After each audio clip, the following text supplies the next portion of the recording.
Round 2.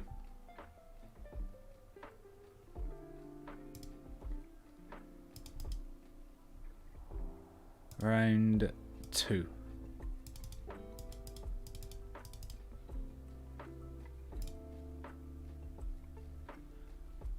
Okay, so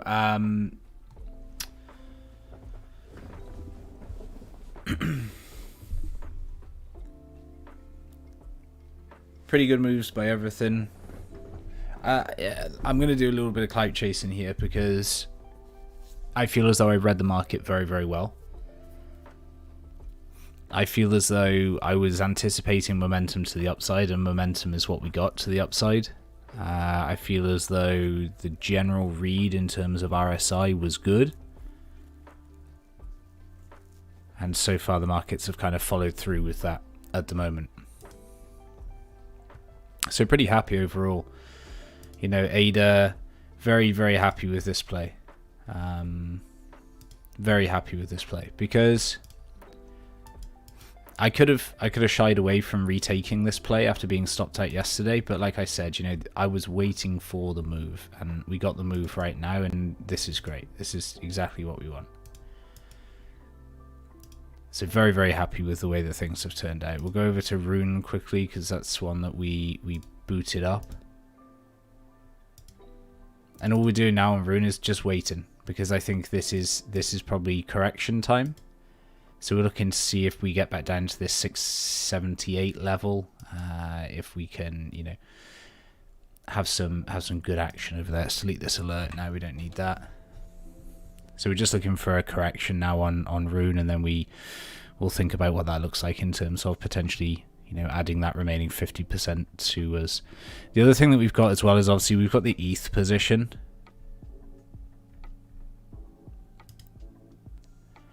And the ETH position is taken off, which is great, but the downside of this is that, you know, still only in 30% of the total here. So, you know, we're approaching this resistance region here. We may try and run these highs here and then correct. So we're just, again, waiting for the correction now. If this goes all the way to target and does 31% and I only have 30% of my position filled, I'm not going to cry about it. But let's just see. So yeah, so that's the clout chasing. Now that's important. Okay, it's important because from a psychological perspective, you need to acknowledge when you've done something particularly well.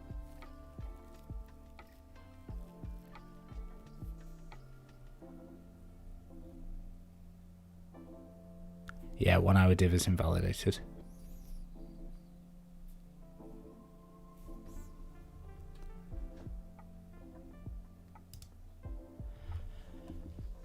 So you need to acknowledge when you've done something particularly well, because that helps build good habits, and I feel as though the analysis of the situation was very, very strong.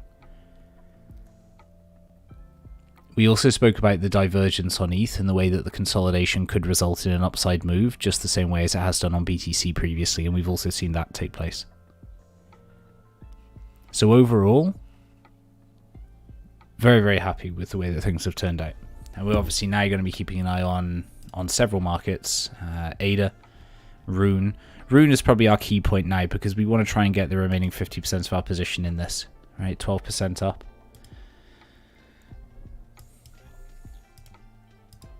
All of our thought process from here.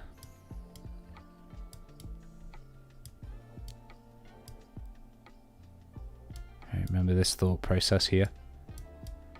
All still fine.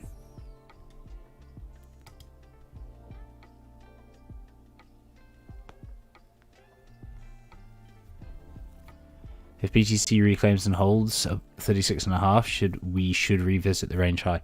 Well, we should just continue seeking out the liquidity, basically. So we may end up dipping back down lower here to try and drive out some downside stops.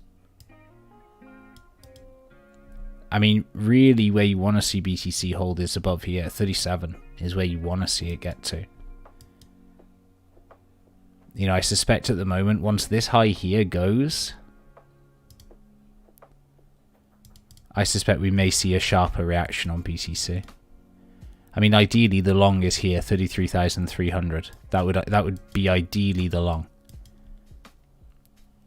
is to sweep this, attack the lows, hit this, and then bounce here. That would ideally be the play. I think BTC does have a reaction on taking this. But the time frames look good. You know, the 4-hour RSI has still got plenty of juice in the tank. We could just see this move straight up to here, which would be the mid-range. If we get above the mid-range, then we would have the expectation that the top of the range would be tagged. Not necessarily from just taking over here. When Rune broke out to 695 and come back down to 674 and broke 695 again at this point, we shouldn't have added. Yeah, you can add at that point. I'm just not at the PC. So if you wanted to add there, right, based on what I was saying, which is basically the same process, which is that correction and then that push above the high. And I'm assuming that's what you're looking at here. Is we're looking at the push away, move lower, and then the push back above the original impulse highs here. And that's a good idea. That's a really solid idea, because that's exactly what we discussed in terms of buying into the breakout of the strength. I just wasn't here. Right, that's all. Just wasn't here.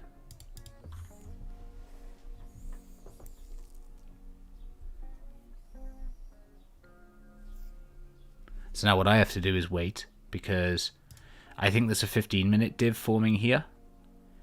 And if Rune hits this 15-minute div, then obviously I'm waiting for the correction on that. Yeah, it's a nice job, Tony. That's a really nice way of treating that position.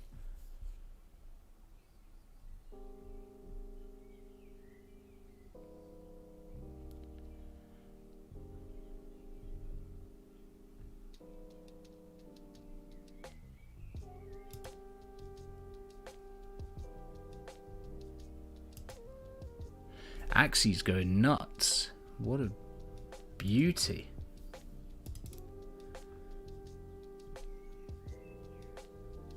Good job, Axie. So we'll keep an eye on the BTC chart. Good thing for bulls is Renko still says no divergences. It's a really good situation to be in. Okay, pushing up here continuously on the AO. Really good momentum on the bullish side. Really good momentum on the bullish side. No divergences present. This is a great scenario for BTC. It's exactly what you want to see.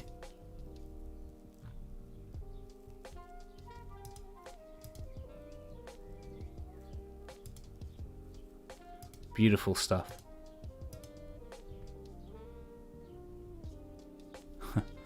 ICP waiting for a breakout.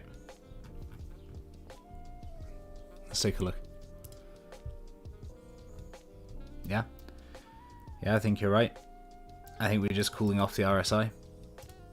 I think you're probably right. I think this looks like a nice consolidation region here. And I think we probably go up and tag into that 5860 area.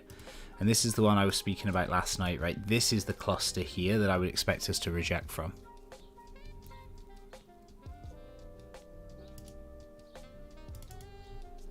But yeah, it looks like just a consolidation region. Looks like it's going to try and make the upside move here instead.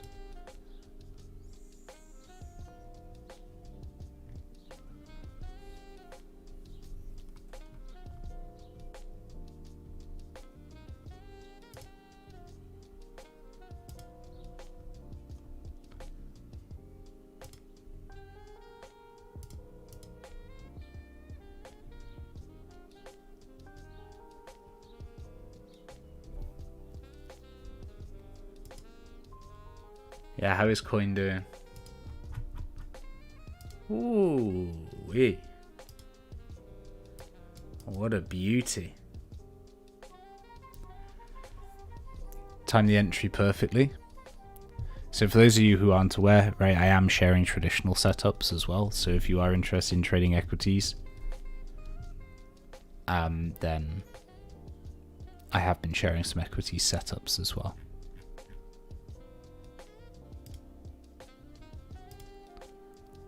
And Canna slightly up as well today, which is nice. Hopefully get movement on Canna as well.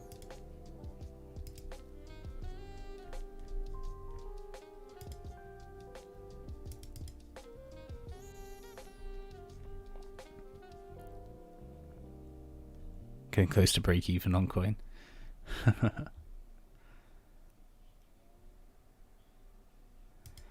Mana doing very well, breaking the structure here. This is nice on the 4 hour from Mana, so anybody that's interested in this. The low, the high, the higher low, now the higher high. So really nice market structure break here on the 4 hour. Really nice position for Mana. I think that's really, really good one. Sand doing something very similar. Yeah, very nice. Some really nice moves across the board today. A lot of NFT stuff doing particularly well, which is good to see. From my bias perspective. Alright, so what's the plan now? Wait for correction is the plan. So wait for the BTC correction. Wait for BTC to move up into this region. Continue to look at playing the alt bounces until then.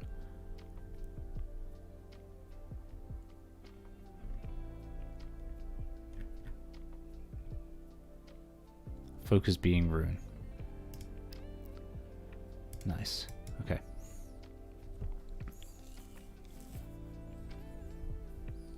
Would you recommend cutting some Rune and buying back lower if it informs? If you're in more than 50%, then yeah, I would recommend that. Again, it depends. You know, you've got to think about how much time and effort you want to put into a position. Whether or not you're just better just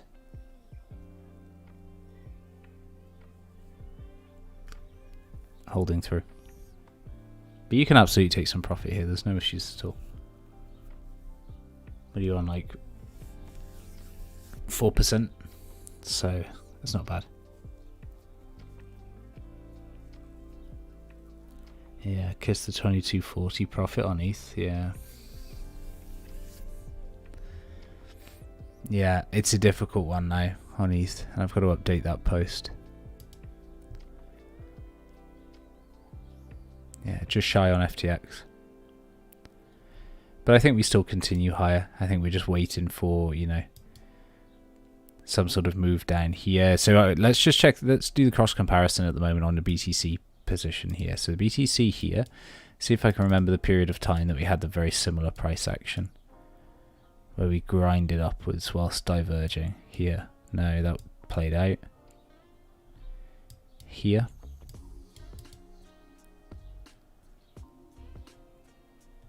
I think there's a better example.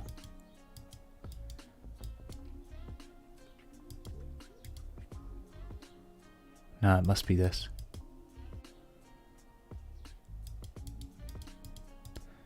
So this region here on BTC. This kind of grind up with the RSI diverging before eventually popping. Now this is very similar to ETH in the structure here. See if we can grab this and we'll compare the structure. Where is it?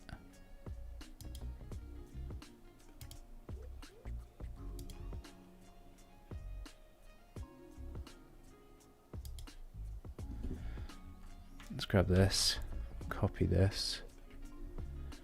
Then we'd like to be able to place it onto the ETH hourly. And we'll see how similar they are.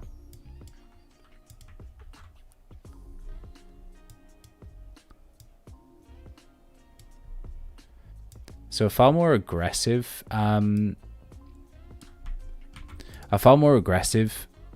consolidation on ETH.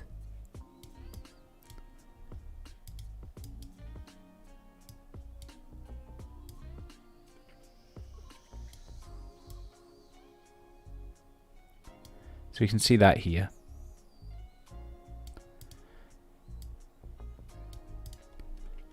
I mean,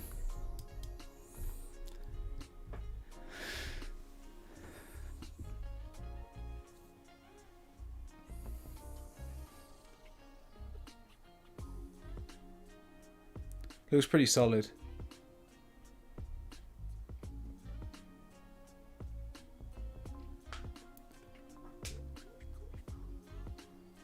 What was your opinion on the Nasdaq last week? Going to drive me out of position. That's what my opinion is on it.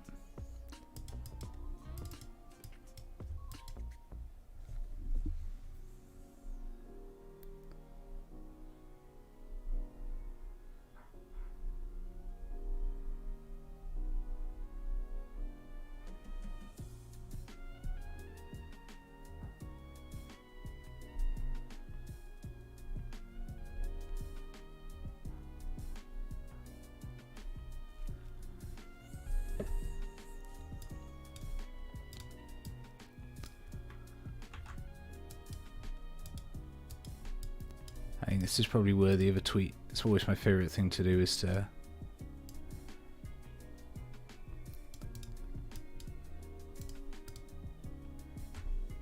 tweet while I'm streaming.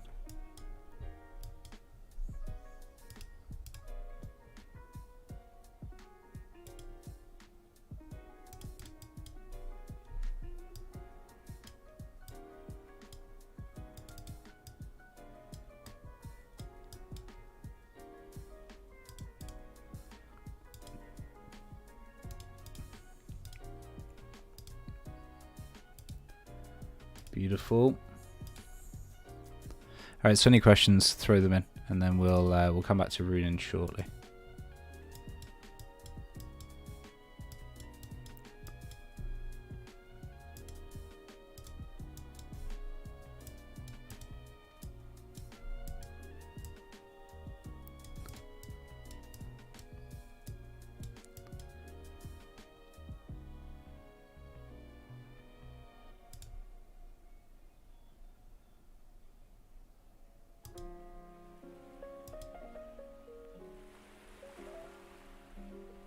Oh shit, it's this area here.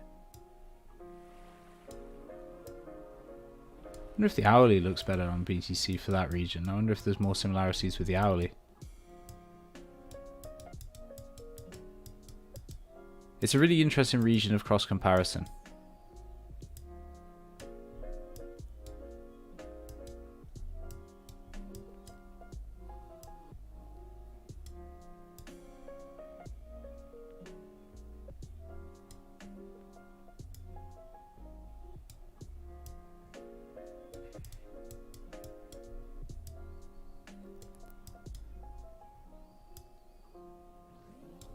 Really interesting region across comparison.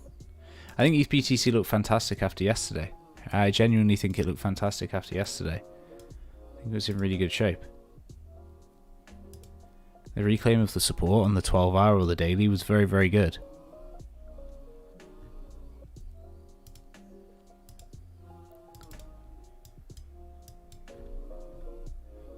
So good from Rune. We need to start pulling the RSI down from here. We're looking for 50 touches or resets now, and then hopefully the rotation.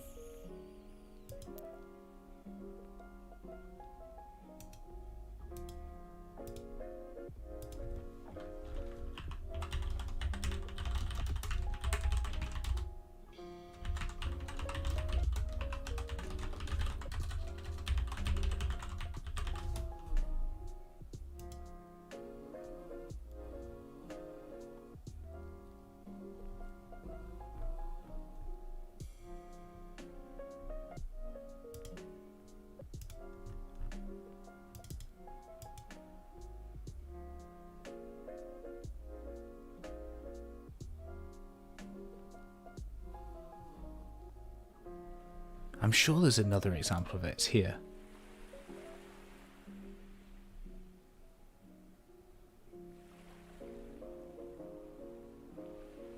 This is the example I was thinking of.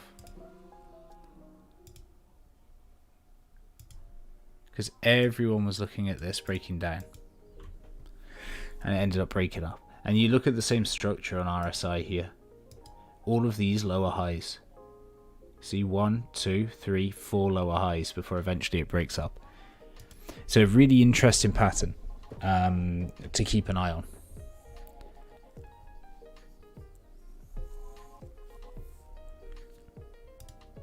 We've seen this in kind of strong conditions for consolidation. It's a really interesting way of BTC and ETH consolidating. This upwards aggression that we're kind of unused to seeing. Really interesting. I remember Tyler Durden tweeting about it at the same time, and I did a tweet on this which was like, this isn't a divergence. Like, please stop thinking this is a div, because it's not, and you'll end up getting stung. Like, we're just consolidating upwards. And he retweeted with basically his exact same thoughts. He was just like, this breaks to the upside.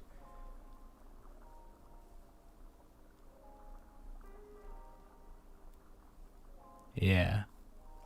Is this why you prefer divergences and extremes? It is why we prefer divergences and extremes. We don't like extended divergences. That's probably a better thing that we can use for thinking about that, right? We don't like extended divergences.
Anyone else who's watched the stream from the start, can you clarify? No, we're not 100% positioned.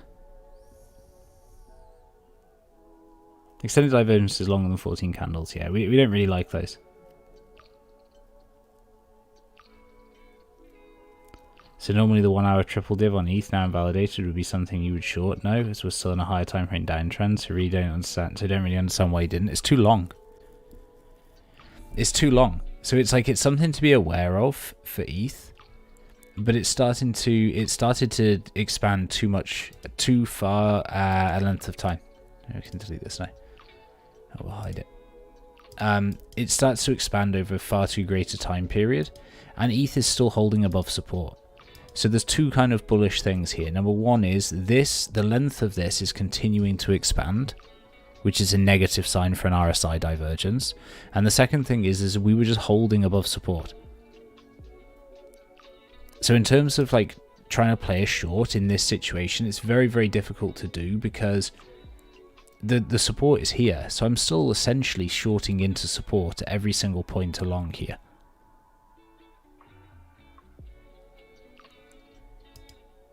So that's just the difficulty, right? And why I wouldn't take this position. Plus, again, it's understanding and reading of the market conditions. So big break higher, continued strength, break above higher time frame resistance region, 4-hour RSI, and I mentioned this multiple times, the 4-hour RSI passing over the 50 point for the first time in 10 days. That is telling you that the market wants to go higher. Now, you can't ignore those signs. So everything that I have here says that the market wants to go higher, which has been shaping my bias for the last kind of couple of days and why I've really been positioning around long positions. Right, so this div was something that you can keep an eye on, but it's not something that's easy to short into because you're at support, because of the reasons I mentioned, and because of the length of the div.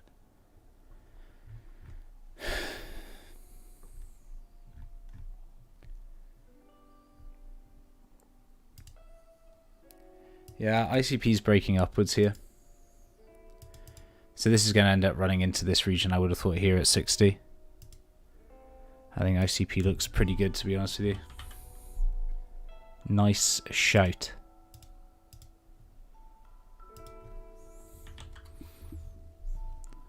Let's take a look lower time frame. Yeah. I would say this is the start of the impulse candle here.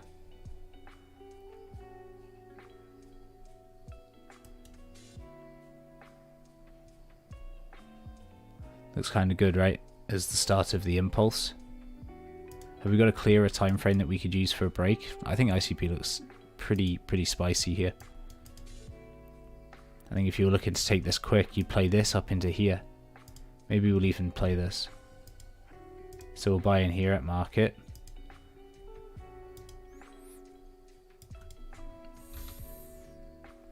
Again, we're just looking at playing the momentum. We either get the momentum break or we don't. So we're buying here at market. We'll have a stop loss underneath this candle here. And we'll look at playing it into this $58 region. And then we'll slide the stop up. But really what we're looking at doing here is just getting involved in the impulse, having the stop underneath 49.75. If this candle reverses, we want to get out of the position. If it doesn't, then we'll look for our 11% target on the upside. But we'll hedge our bets that this is going to be a breakout of consolidation here. Hourly is consolidated for a while. We'd be looking for this to make a fresh high. We'll even peel some off a little bit sooner, maybe around 56. Yeah, sorry, Ruben, I went on a bit of a tear there when I was explaining, but so we can see here now we're going to use this candle here as the invalidation point because this is where all the strength has come from, and this is where the assumed breakout is. So that's what we're going to use.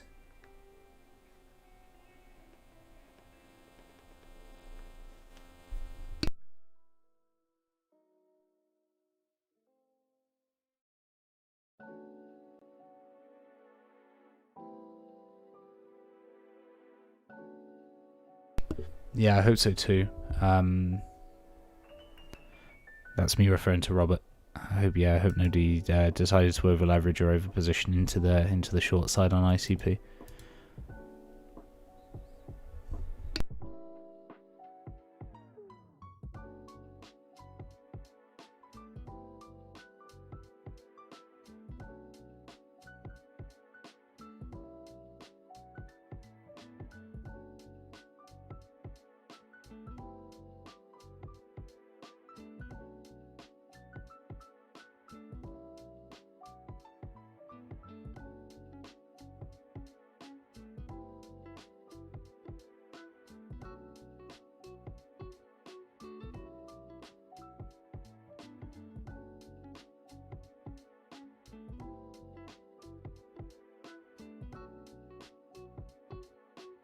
Yeah, I feel as though if you can get ICP into that 60 region, then yeah, you're definitely going to be having a great time, I think.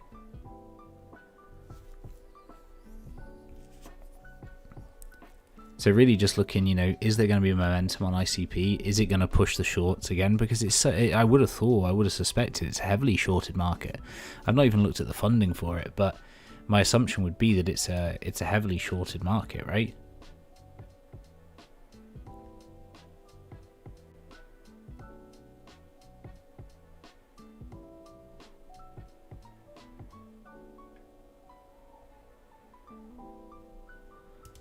Unless everybody just flipped into being bull at the bottom.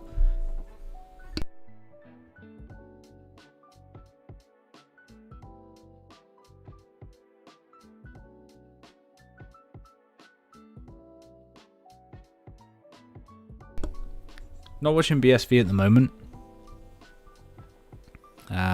It's just going to let it do its thing. There's really just a lot of good opportunity. To try and play some of these moves.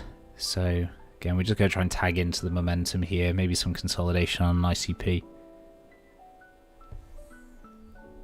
Yeah, I think the only problem with Loma's position was maybe the aggressiveness of the targets. The bottom target looked great, right? That 40 region looked fantastic from the divergence up it here. And I even said so last night, but actually on contemplating this today and thinking about the thought process about it, maybe a little bit aggressive from the highs in terms of making it down there. And again, maybe the sort of 9.5%, maybe even the 8%, 7% was a worthy move. And again, just based on the fact that this has been trending very aggressively to the upside. So maybe just a slightly more aggressive first TP, which is why you tend to see a lot of my positions that are like take profit 20%, at a target that's 2 or 3, 4% away from price, because I like to get money out quickly in case we get any reversals or, any shockers.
Yeah, I mean, again, if we're thinking about, protecting the position, taking a little bit of profit off, 2.5% after a move is absolutely fine. It's going to bring our average entry down slightly. It's going to help us with this stop out position. So, it does a lot of good things in terms of protecting our position. We basically take it from what Mark Douglas speaks about in Trading in the Zone, which is the concept of taking money out of the market when the market gives me the opportunity in order to do so. That's essentially what we're speaking about.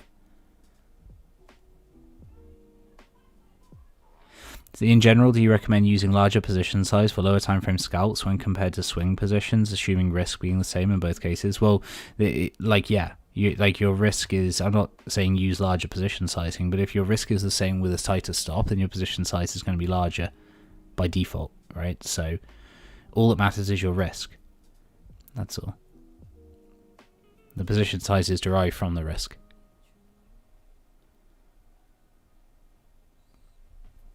I don't set alerts on the 55 or the 50, just because I tend to, I'm actively managing those, right? So I'm looking at those positions and I'm actively managing them versus me just waiting on an alert. It's absolutely one thing you could do though. Absolutely one thing you could do, Eamon.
I've just got to message someone.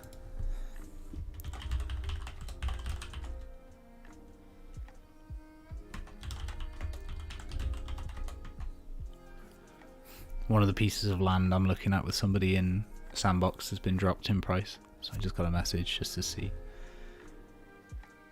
But it hasn't been dropped enough for us, so we can't go in on it still. But interesting nonetheless.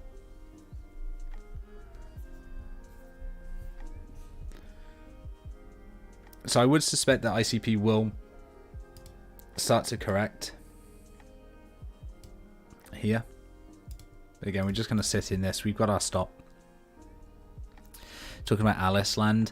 No, I missed the Alice sale. I will be going back in for the next Alice sale, 100%. So I'll be making sure that I'm utilizing my Alice in order to get involved in the next lottery that they're going to do for land. I think there's a 15% chance to win last time, so I'm hoping that I'll get fortunate on the next one. It's actually in Sandbox is the area we're looking at, and there's a huge plot of land that's come up for sale. So I'm just looking at splitting it with somebody so we can control a relatively decent chunk of an estate. Alice will be in the future.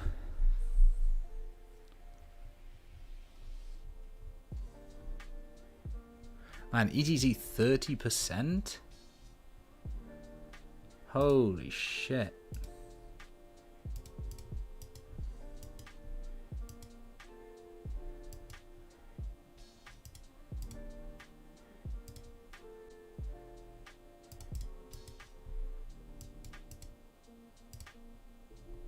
Man, such simple TA for it as well.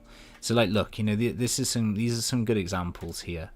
We'll get rid of this one, but we can utilize this one because this is a really nice example. So you see the way that, you know, the impulse candle here is never challenged once we get the breakout.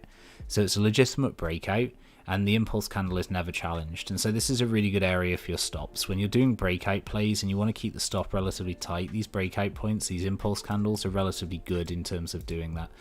You know, and there's another one here on this region. So if we wanted to try and look maybe lower time frame, you know, maybe we go in here. And maybe we'll take this as the impulse candle. Maybe take this as the impulse candle. Right, then again, your stop is never compromised here from the break.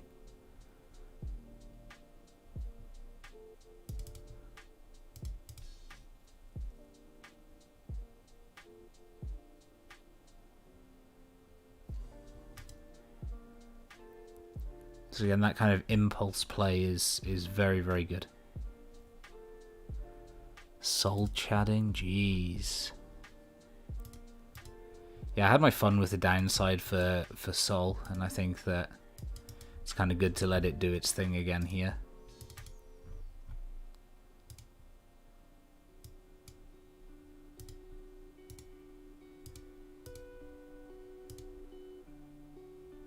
Approaching resistance here for Sol, 35, 36.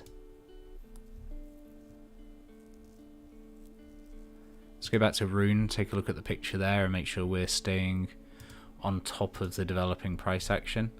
Okay, so attempt to move higher, fine, squashed. Again, just keeping the consolidation. We'll be looking at any touches for this region. Any touches in here in conjunction with RSI 50 resets may be interesting.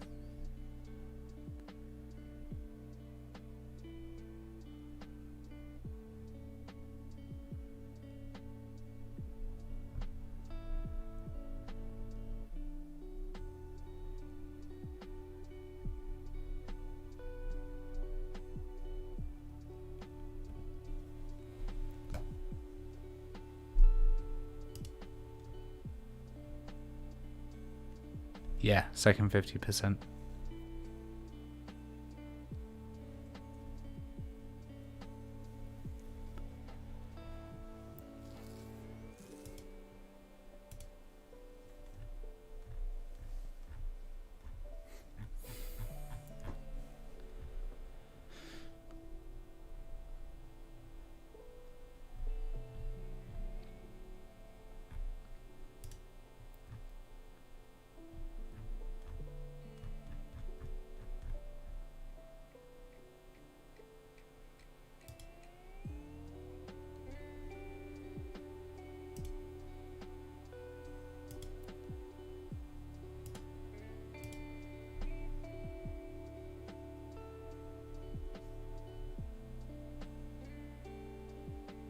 How do you draw the 58 resistance zone? It's the daily. It's the daily level.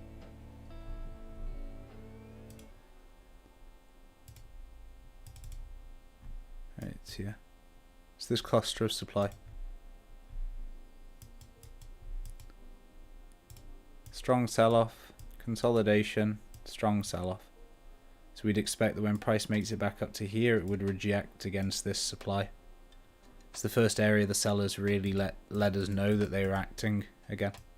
Okay, so consolidation in here. This is where the sellers are establishing short positions, and then they get the next leg down.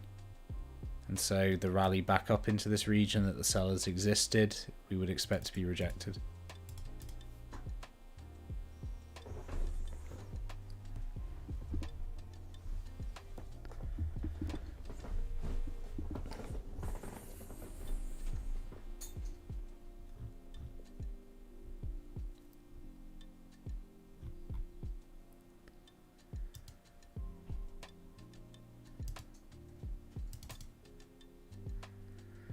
BSV probably just going to have consolidation here. Like, I would still be more tempted to play BSV if you wanted to on the long side.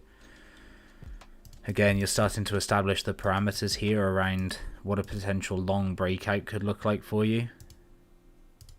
You know, it looks as though we're pretty much just grinding up here. And we'd be just keeping an eye on this. If we break down, we'd be keeping an eye on the RSI. But so far, we're putting in lower highs in price and we're putting in lower highs in the RSI.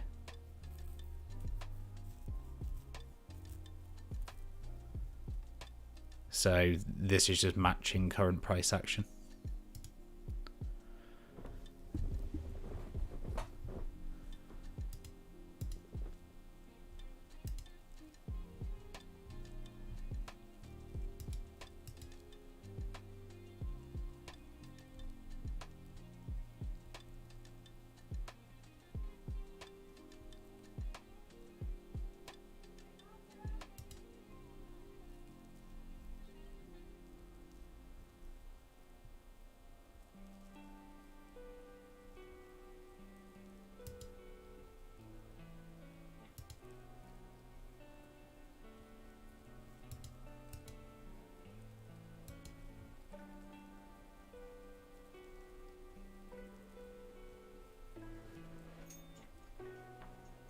Man, Sol's up 70% since June 22nd. Damn.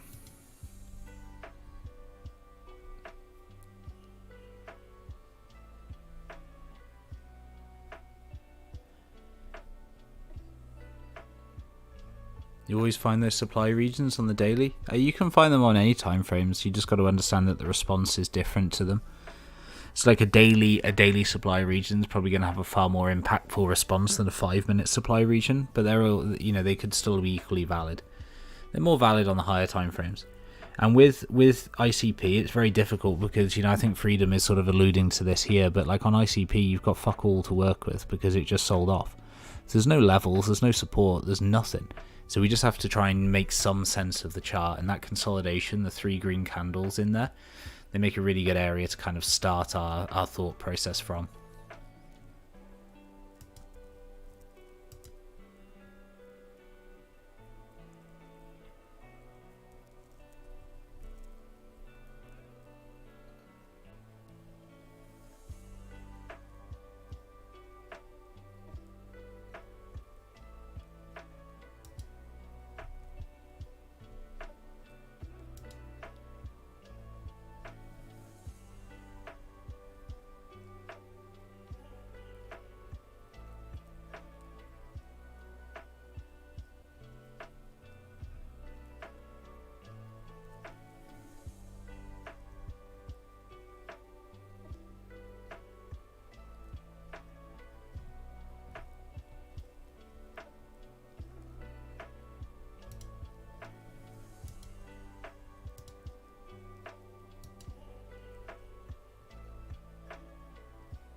Alright, let's go back in and take a look.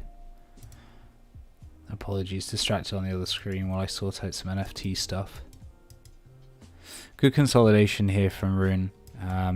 You can see the 5-minute structure here is nice. in terms of turning back towards the 50 level here.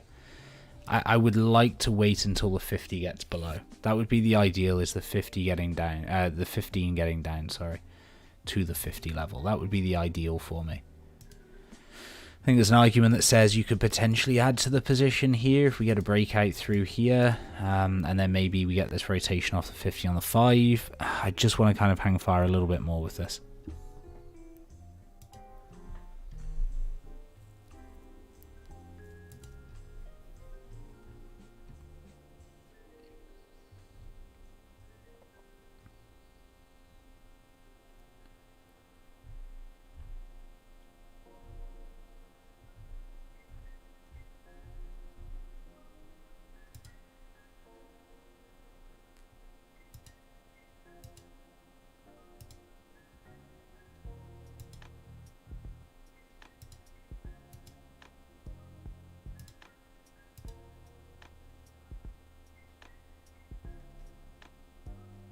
And what the fuck are all these shitcoins in my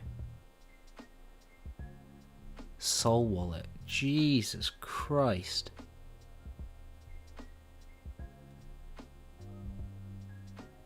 This shit's probably worth like $3 now.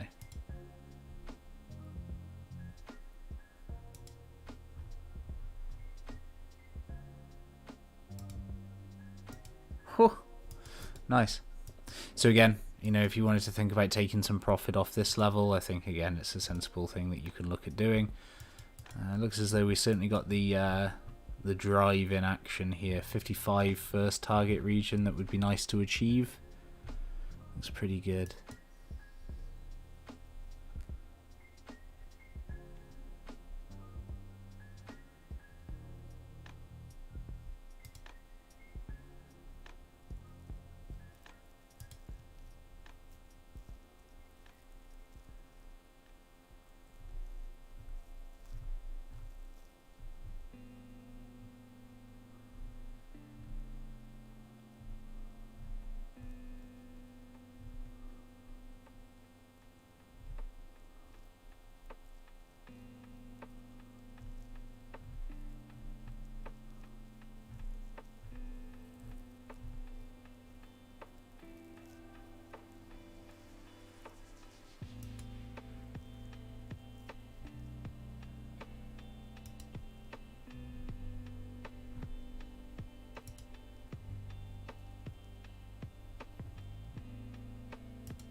Yeah, Rune's gonna pop, isn't it?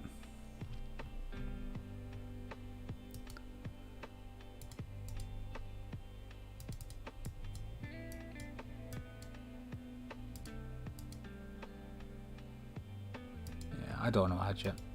I don't know how. Even if it pops, I don't know how yet.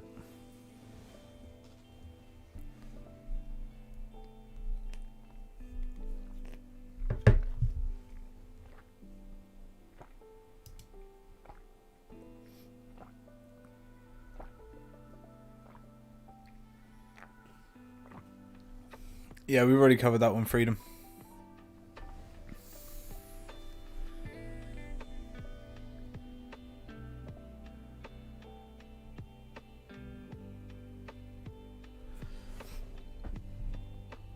Like, I could take the extra 50% now.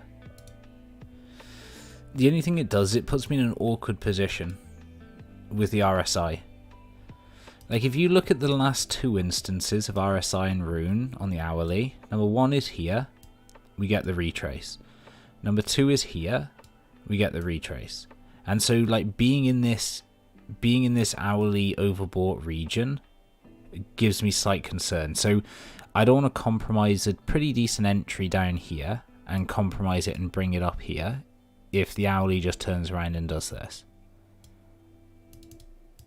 So I think for me, it's just, I'm better off just sitting. Look, I've got 50% of the action. So I've got 50% of whatever happens here anyway, so I'm happy. You know, we'd like it to be 100%, but only when it's right. And Freedom, yes, like there was an opportunity to add earlier. I wasn't here in order to do that. Right, the opportunity was here, around 690.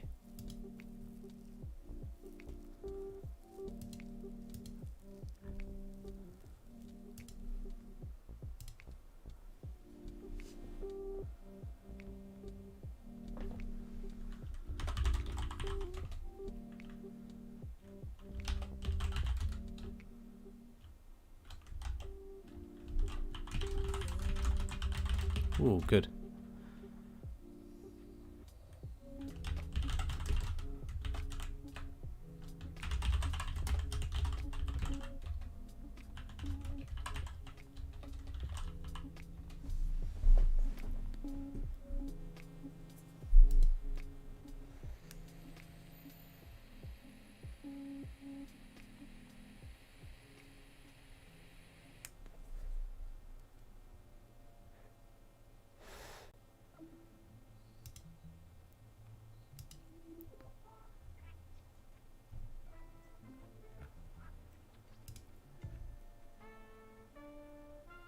Any short bias on ETC? No. 0. I'm not shorting something that's up 30%. There's no way. This 5-minute candle on Rune is fucking great for 2 reasons. Number 1, because it didn't break upwards, and number 2, because it adds some legitimacy to this potential diagonal. So this is a fucking fantastic 5-minute for me. Because I think it adds some legitimacy to this being a legitimate diagonal that we can utilize as a breakout region. And obviously we didn't break up.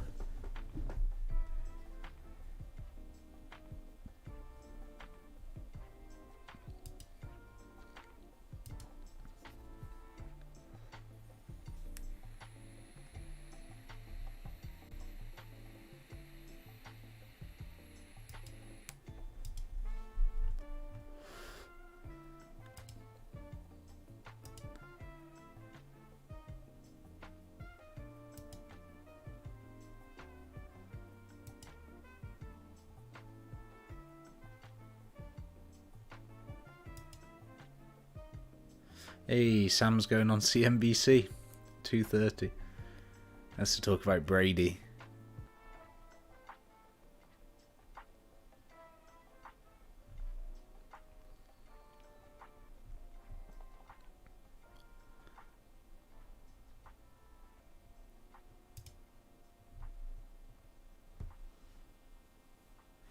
Yeah, man, good idea, right? That's a solid idea. You take profit on Rune, because you can't watch it closely, and taking the advice and taking the profits.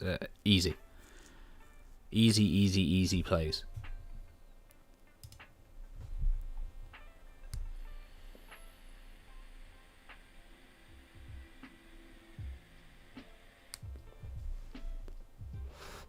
Looks like we're starting to get that stronger correction.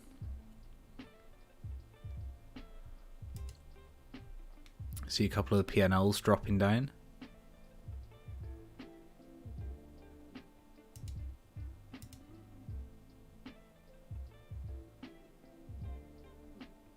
Oh, yeah, okay, I see. Do you know where Hisaka gets those charts from? The one with the alts? Aren't they the ones that he creates? I saw it a second ago, didn't I, for the Soul tweet.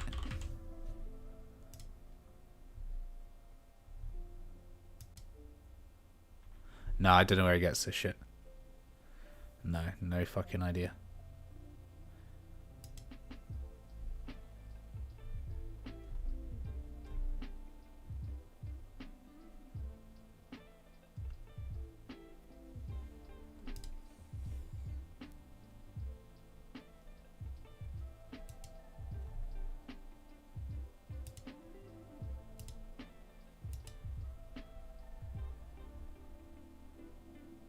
Feels like the market is in easy mode today. Yeah, this is good. Yeah, this is ideally where we make the money. You know, we get the easy mode markets. We get those, you know, nice breakout situations. You know, this is perfect for us. Take a quick look at ETH. Developing a 5-minute div up here at the highs. 15-minute div forming.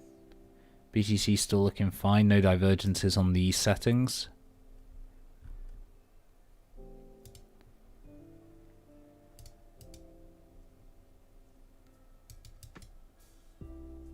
All fine up here on BTC as well, just consolidating.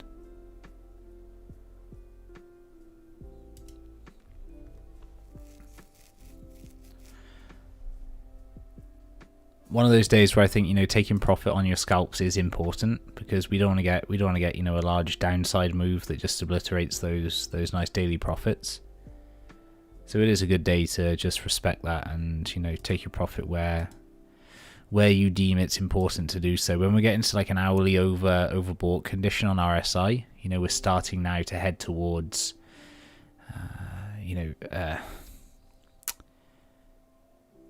we're starting to head towards a more awkward patch of price action, especially when you're protecting longs.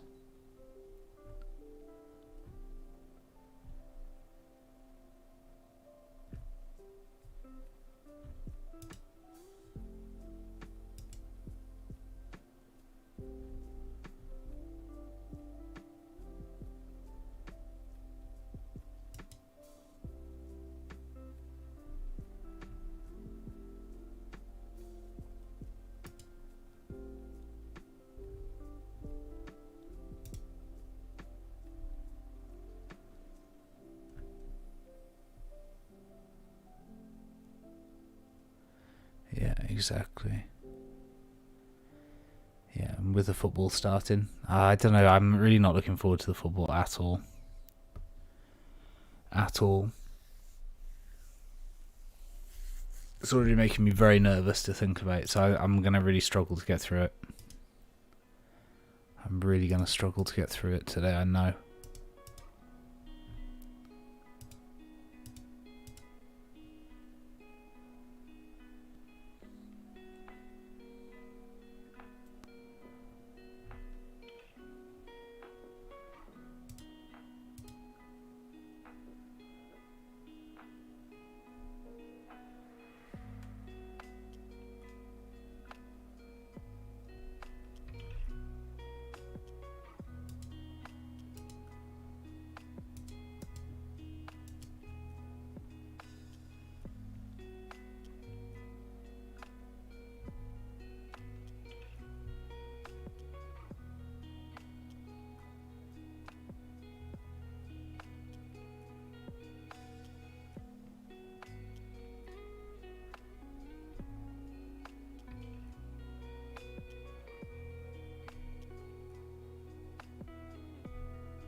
Diverging across the highs on the 15-minute. So again, just waiting now for the correction. Waiting for the correction to come.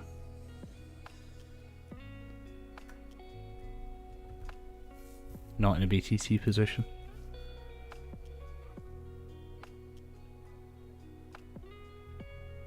How's it going, Jürgen? 2-1 Germany. Yeah, sounds like it could be about right.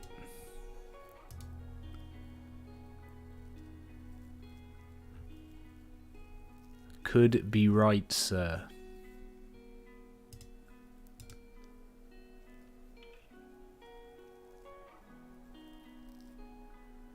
Saka starts, Grealish, Foden and Mount on the bench.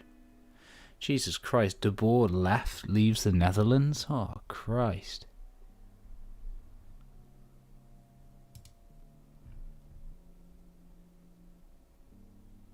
Starting Trippier? Oh, no. Interesting lineup. Really interesting lineup.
I'm playing Timo Werner up front. Interesting.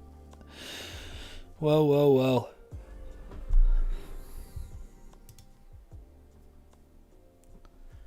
We got all that fun and excitement to come then.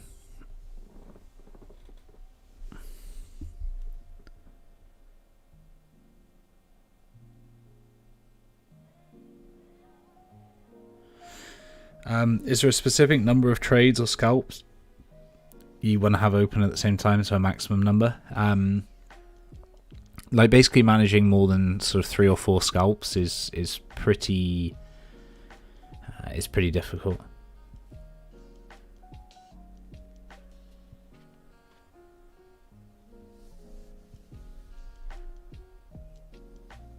So that's about it.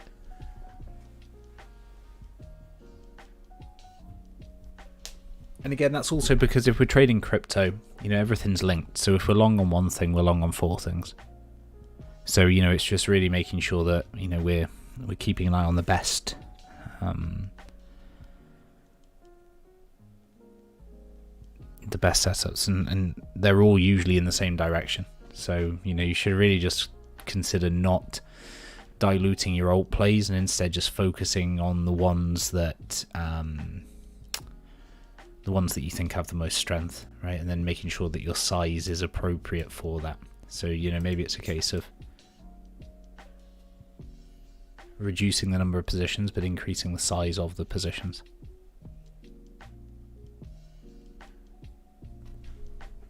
Give me a sec, I'll be back in a couple of minutes.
My wife was just getting back from a hospital appointment, so I was just double checking how everything was.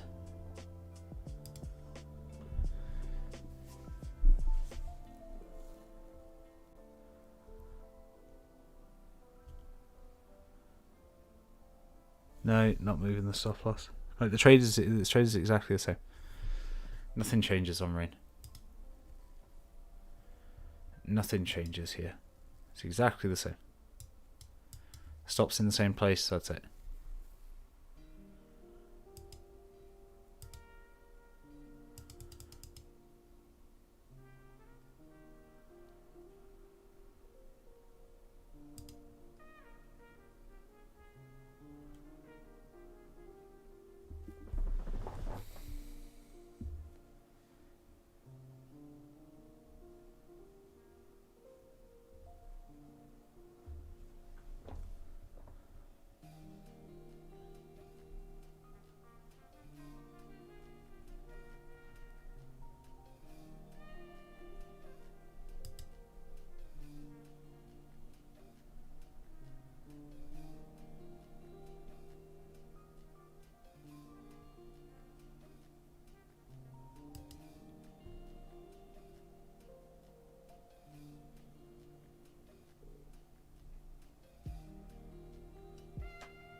How are the other two?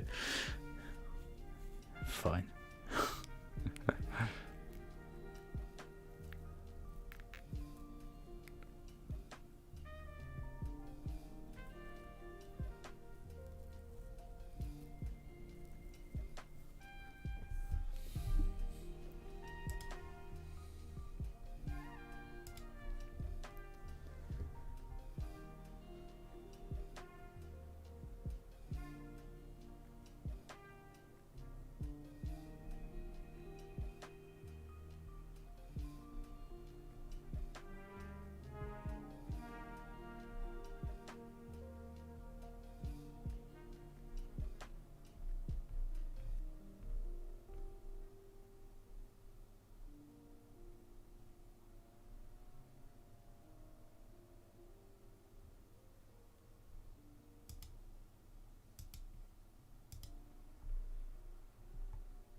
So Edgewonk and Discord. Possible scenarios where you will close above stop loss for Rune. There is none. Nothing. And my stop loss is under support. So if support's lost, then I'll get stopped. But that's the only reason I'd exit this position.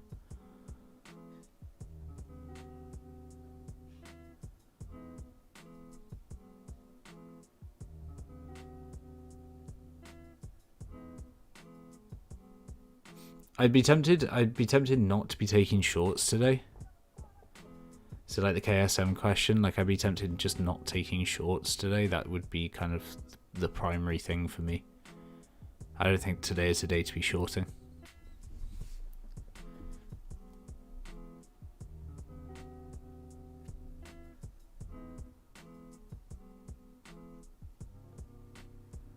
Do you know any top traders that copy trade, or does every trader just do their own trades?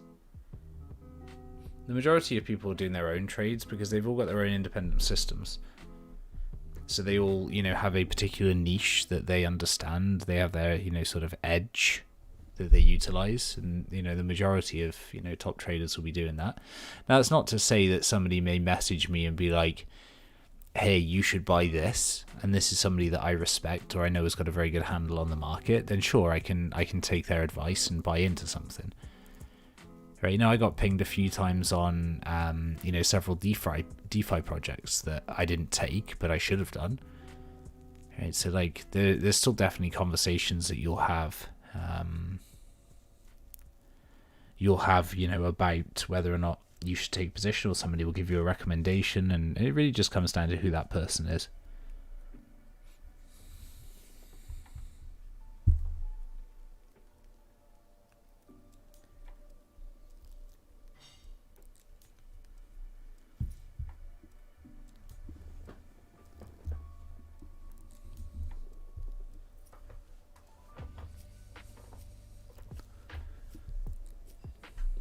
Good move here as well by Rune.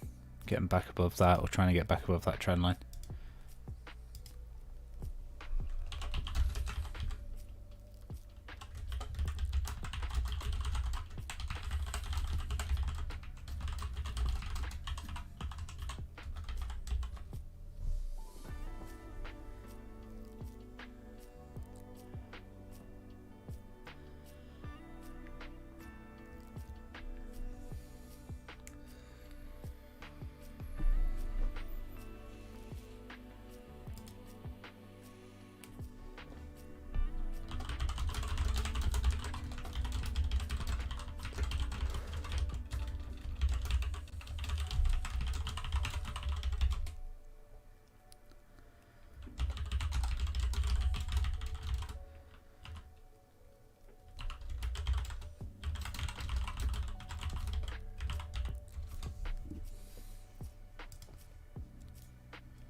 So everything seems pretty chill.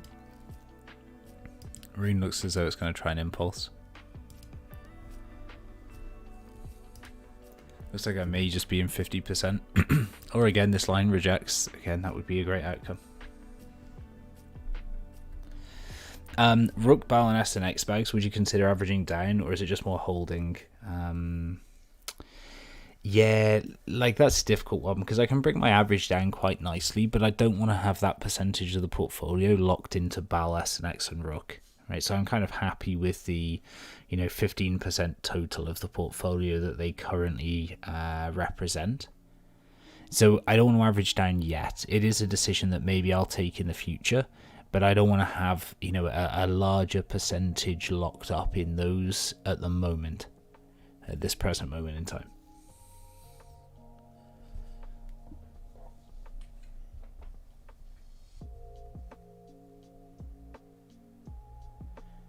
Take a quick look at Matic.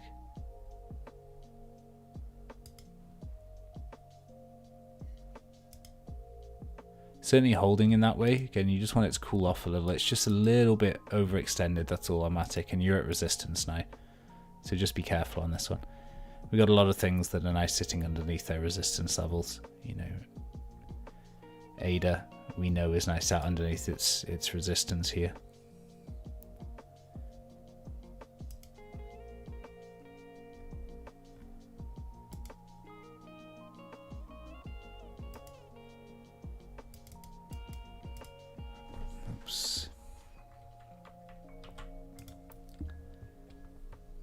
Alpha very strong. Question for the silent boring times: what is your initial trading journey? How were you interested when you got full time, resources during the initial days, etc.? I'm already in Rune, Michael. I'm just not going to add 50%. I could choose to add 50% now if I wanted to, but I'm just holding back for now. But I'm already in this 50%.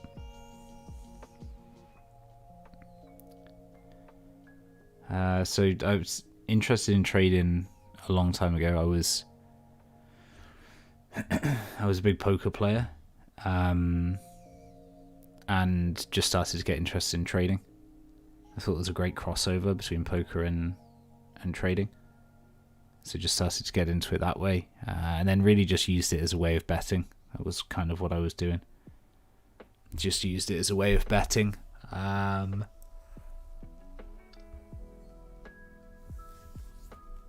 And then just over the years, took it more and more seriously. Took it more as actually, there's an art to this. There's something here that you can learn and determine things with a greater degree of accuracy than just picking long or short and hoping you get paid. So then really just started to dive into it from there. So this year will be the 4th year of being full-time. The year before I went full-time, I was pretty much trading all day, every day anyway. So it's basically kind of like 5 years full-time, even though I was still running my business at the time. And then that year prior to kind of deciding to go full-time was basically just full of back testing. So I'd had years in terms of, browsing the markets, thousands of hours and looking at charts. And then that year that I stopped, and I was like, right, I think I know exactly how I want to trade and what I want to do. And it was just a year of backtesting, trading, learning, expanding the approach, expanding the system, expanding my knowledge of RSI and Renko and awesome oscillator and divergences, and really narrowing down the skills. And then once I came at the end of that year and I had, a set of data that I could utilize that basically says, look, if you follow these trades time after time, then you will be a winner. That was basically it.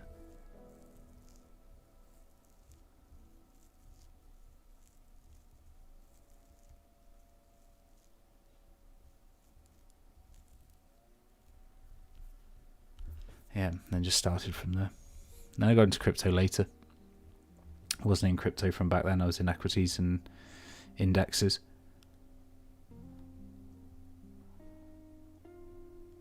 I was a poker player too, full-time grinder on PokerStars. I never attended a WSOP, no. I was grinding on Full Tilt. And spent a lot of time on Stars just because the tournament schedule was far better.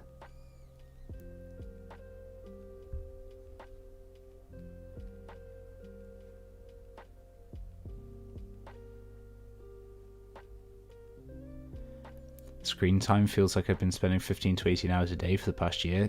That was me. 100%. Right? That was exactly my life. 15 to 18 hours a day every day. That was me. 100%. Laptop always open. When I was watching TV at night, laptop always by my side.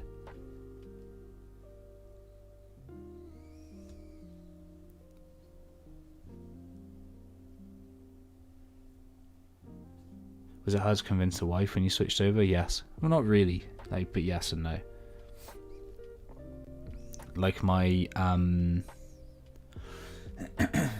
my wife is quite risk averse,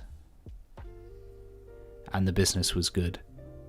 The stuff I was doing in the kind of educational field was good. I generated quite a name, which was really good. And I had really good clients, but it wasn't what I wanted to do. And so it was hard to kind of say, look, the business is successful, but I want to stop doing it. And I want to take a chance that I can do this other thing instead. Yeah, it was a relatively difficult decision. How did you develop your psychology? More specifically, how did you cold your blood so the judgment would not be impaired when a trade goes against you? You just have to remember, Nathan, that the stop losses that you take, the positions you take, are done for a reason. And you just never lose track of that reason when price starts moving away. So like Rune, for example, we know that the stop loss is 650 and it has to remain at 650 for now.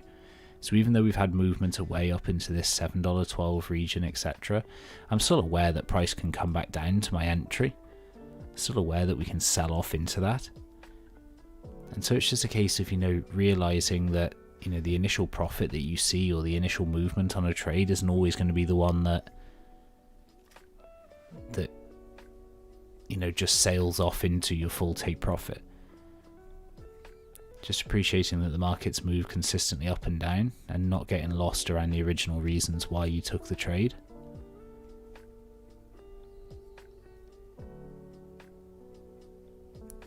And because I don't care about losing. Right? That's it. I don't care about losing.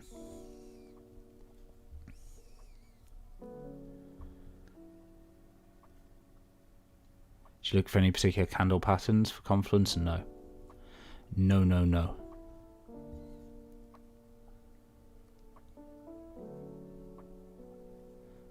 Since becoming a full-time trader, do you look at aspects of life, improbabilities? Yes. Quite heavily.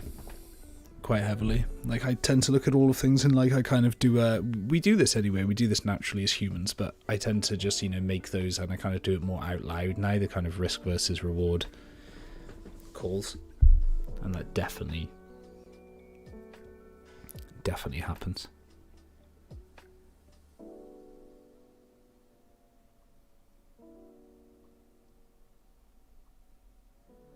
What do you play excluding WoW?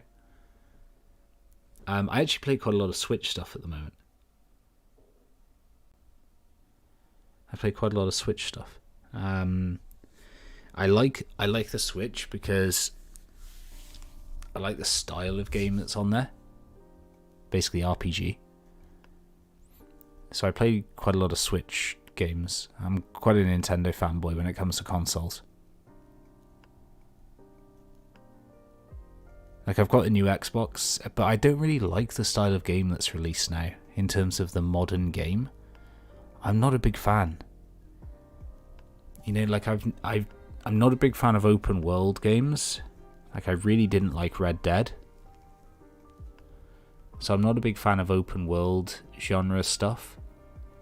I was never a big fan of the Assassin's Creed series.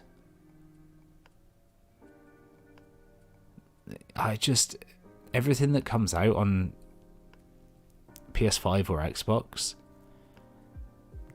I don't know. I don't seem to enjoy it. Whereas Nintendo is still releasing things that I enjoy.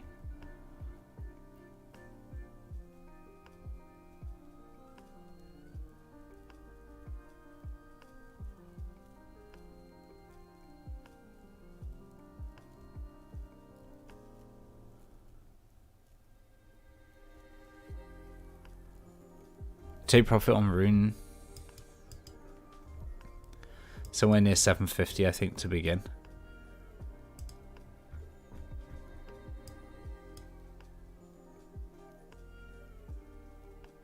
Yeah, somewhere at 750 to begin, and then the rest at 840 would be the ideal scenario.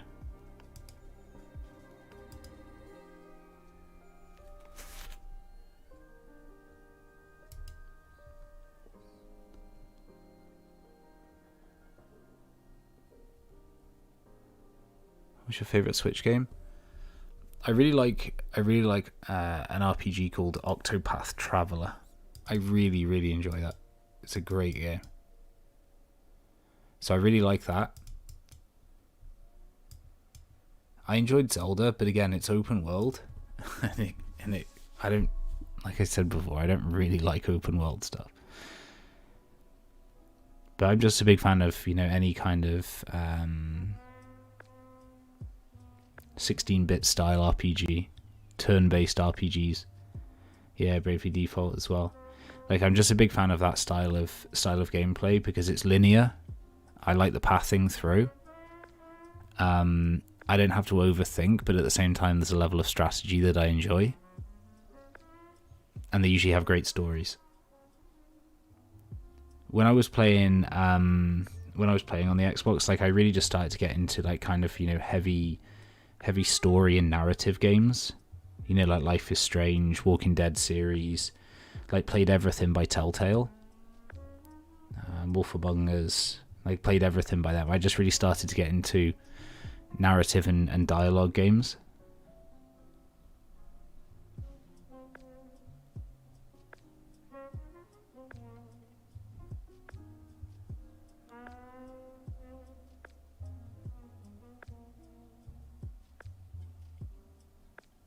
Yeah, and then switch back to playing some more WoW.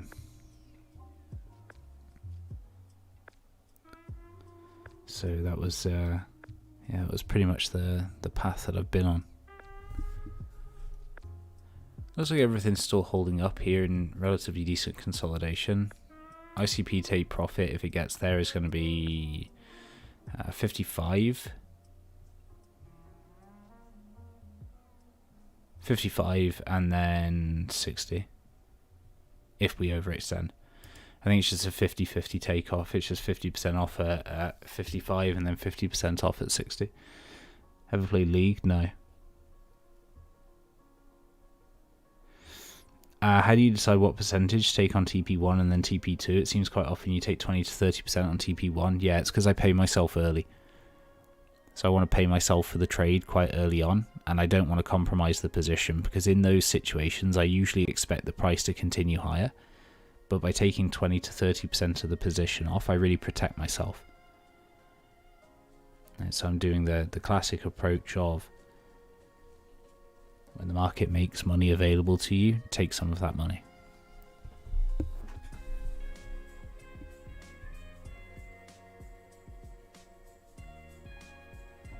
Yeah, I don't like the style of Persona. I don't like the style of it. Like the art style.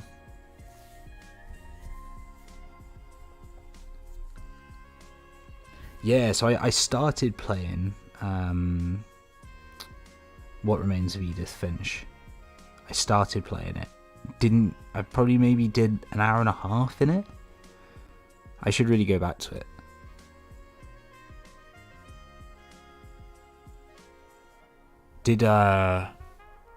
What else did I play as well? What's that new one called? Like, I don't know, I want to call it like The Sea is Calling or something. That's not right. What's it called?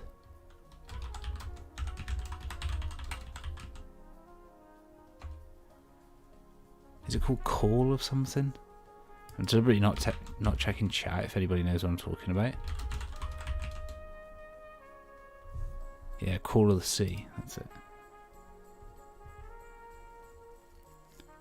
That was quite interesting as well.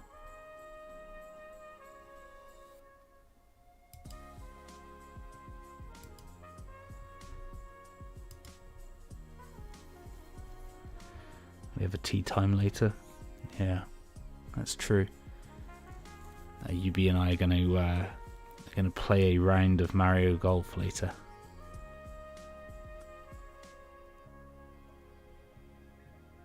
I haven't loaded it up yet, so I know that UB hasn't also been practicing as well. So we're basically just going to be as shit as each other, just going head to head. Yu-Gi-Oh or Pokemon? That's not even a question. No, Yu-Gi-Oh is trash, garbage.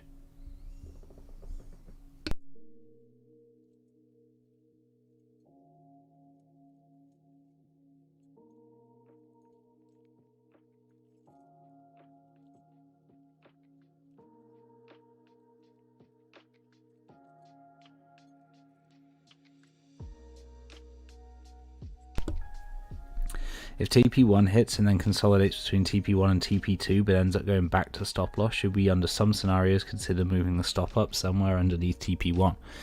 Only if there's a valid reason to move the stop loss. If there's no valid reason to move the stop loss, then no, you shouldn't.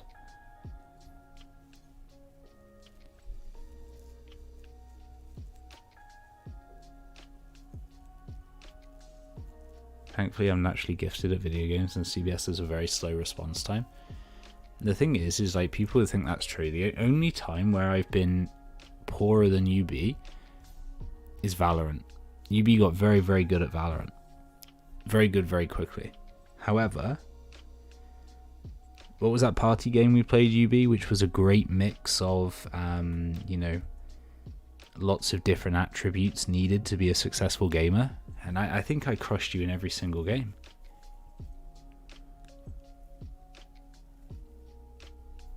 Every single game. I think I was like minigame king. Pummel Party? Yeah, that's the shit. Every time. Response time was S tier. Everything was just on point.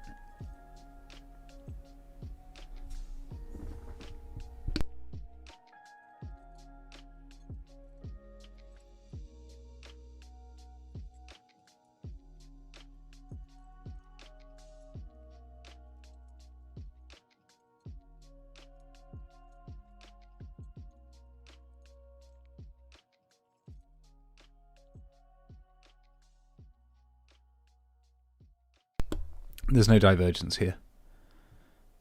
So you'd be reading this incorrectly, because nothing compromises this high, it's all lower highs. So there's no divergence here, this is just consolidation. So just be very careful shorting into this.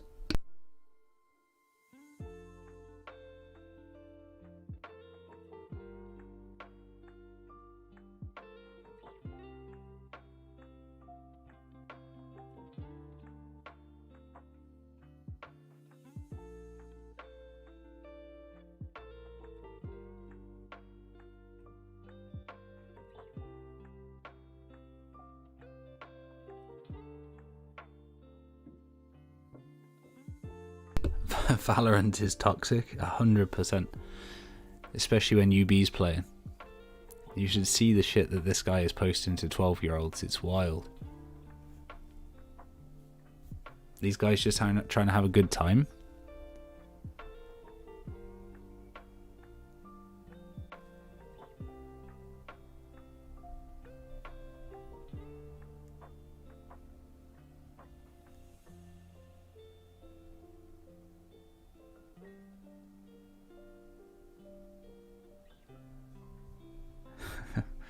That's why he had to stop playing. He got banned.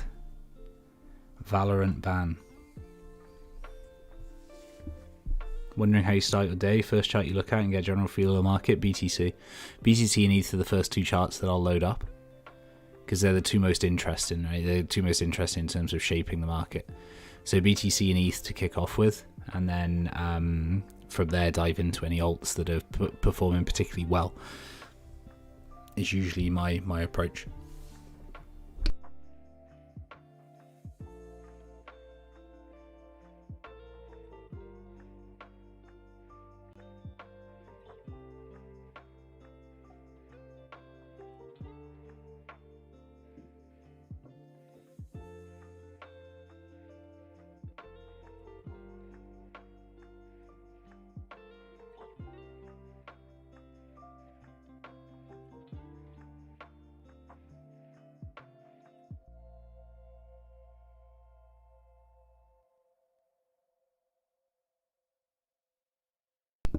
So consolidation phase is pretty much all round, it looks like now. Some of the lower time frame pullbacks here for ADA, which is great. You know, we want the hourly to pull back here. We need the 15 minutes pull back in. You know, this is all what we want to see really for these positions now. And again, remember, we've already protected some of the positions with, you know, some of the taking profits, etc. And then Rune obviously will still be looking for, you know, whether or not it's possible to take the extra 50% and just making sure that we're disciplined and patient enough to wait for that to happen.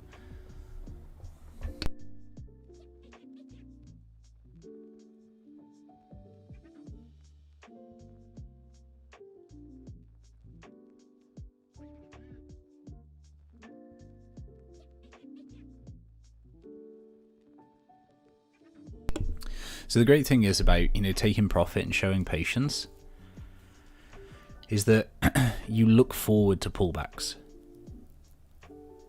Right? You're looking forward to when things pull back, because this is the opportunity, right? This is the opportunity. So when we're pushing in 100% or we're averaging in incorrectly, then we're nervous at these times. Whereas because we show patience and waiting in terms of trying to take our extra 50%, especially on Rune, this is a very good example at the moment, we're either going to still be able to take an addition lower, which is perfect, it keeps our average nice and low, and we've already seen one move, or we get stopped out still for only 50% of our entry. So it's kind of a win-win situation here. With ADA, we've already had some take profit, which has been great. And once again, we're now chilled waiting for the pullback. And if we're aggressive, we can rotate back into that. So we can add our 20% back in. But one of the things that I used to kind of talk about, and one of the concepts that's very, very important to get in mind, is when we over position and when we over leverage and when we're over risking, we're very defensive when we're trading. Right, so we're very defensive. If we change that process and we relax more, we're more patient in building a position, we can instead be aggressive when we trade. Okay, so we can look at taking ads, we can enjoy price coming back down, we want price to come back lower. So when you're in positions where, you know, you're panicking, it's usually because your position is too big, you took it incorrectly, you FOMO'd into something, and, you know, unfortunately you're then defensive about your trading. Whereas really we want to be aggressive. We want to be saying, yes, market pullback, give us another entry, give us another ability to add.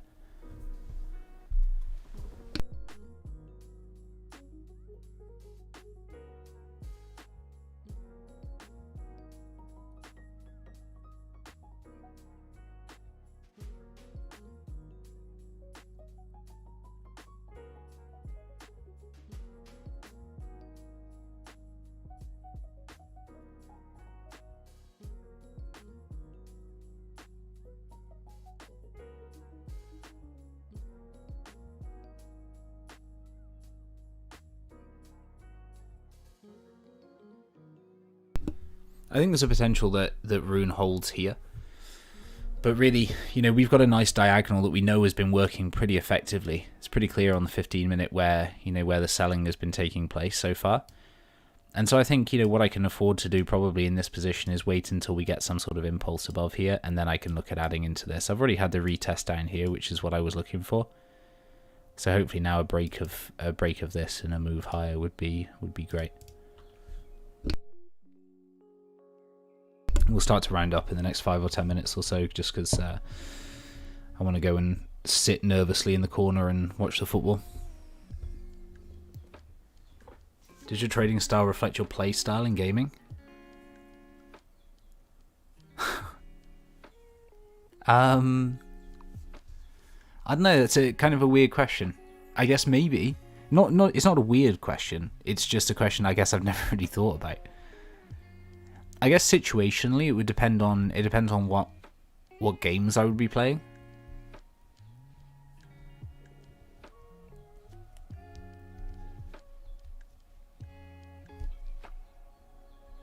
Momentum based.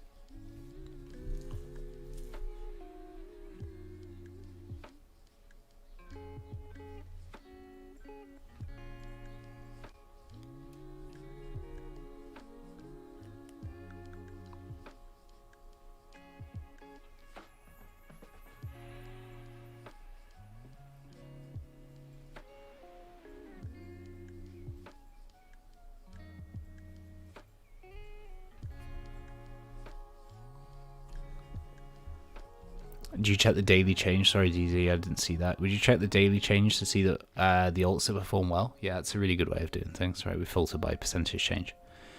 Are you momentum based like in WoW? Like maybe so. I would certainly say I'm one of those people, and it's the same with trading. It's the same in a couple of aspects, largely sport, right? But we, the Mark Douglas book Trading in the Zone is all referencing the fact of when we get into the zone, and our trading performance usually increases dramatically whilst we're in those periods. And every trader has this. Every trader has times where they feel in the zone, where everything they touch is gold. Everything that they touch, responds to their levels. Their entries are great. The price moves, immediately. And everybody has those times. And what's really important is that you take advantage of those times. And I would say that probably that's the biggest cross comparison in terms of gaming. Have those moments where I feel as though I'm doing incredibly well within a game, especially something more competitive, maybe let's say WoW or any sort of FPS and you have the ability to kind of, you're locked in, you're focused, you have that attention built up.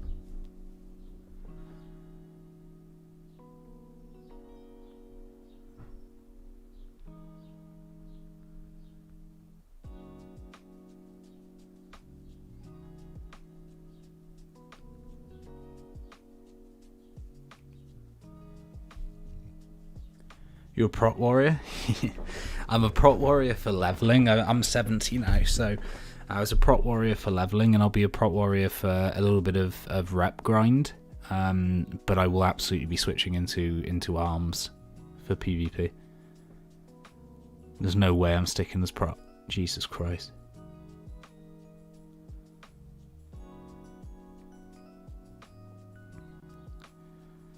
Do you used to play only Texas Hold'em? I used to play Omaha as well.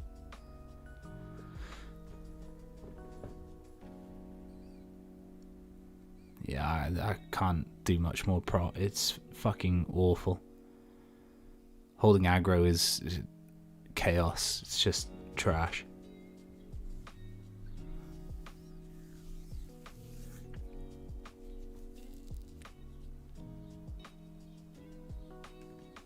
The only thing I like about being a tank is that I guide the pace. That's the only thing that I like, is that I'm fully in control of the pacing through the dungeon, and I like that shit a lot.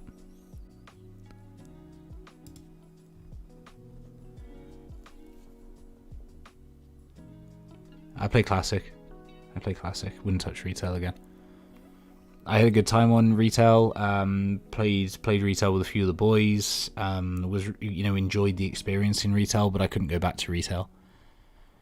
After switching to Classic and playing Classic, I really, really enjoy Classic. Had such a good time going back there and doing that. And with TBC out, I've got a lot that I can do in Classic. And I just prefer the experience. I prefer the community. I prefer the way that the game works back in Classic. Everybody is so much more helpful. Everybody actually talks to each other. You have to work to find a group. It's like everything just feels like an MMO. Whereas Retail just really doesn't feel like an MMO. You just use like tools to find groups. You just, use a search button to automatically get placed in dungeons. Like, I don't know, it just doesn't feel very community driven.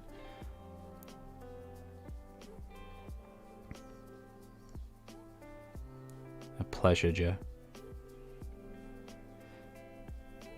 Yeah, like in Retail now, like you join a dungeon and literally you use the LFG tool to join a dungeon. You get placed in a dungeon, you do the dungeon, you leave, and nobody will say one word to each other. And the dungeons are easy. You don't need a tank. Like, there's so many issues that I have with Retail in terms of just like the experience of playing Retail.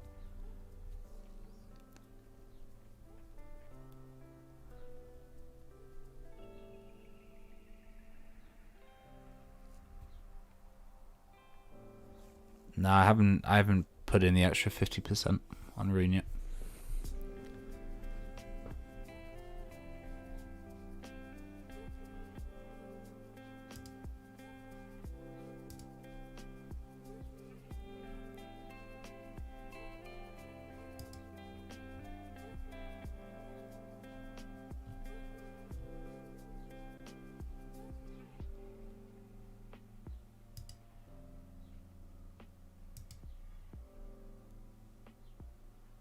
Alright, let's look at rounding up there.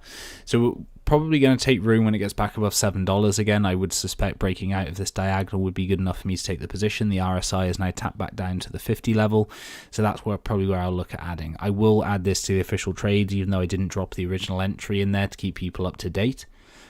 So I will do that afterwards. We're going to obviously round up here because we've got the football starting and I want to get out and go and watch that. So appreciate everybody being here. I'll keep the trades updated. You've got ETH, ADA and Rune currently open from my trades. Thank you for spending multiple hours with me today, 4 hours or so, 4.5 hours. I'll be back tomorrow with a daily update. Gonna go kick back and relax a little now, enjoy the football. Hopefully enjoy the football. And I will catch up with you guys later on. Take care, everyone.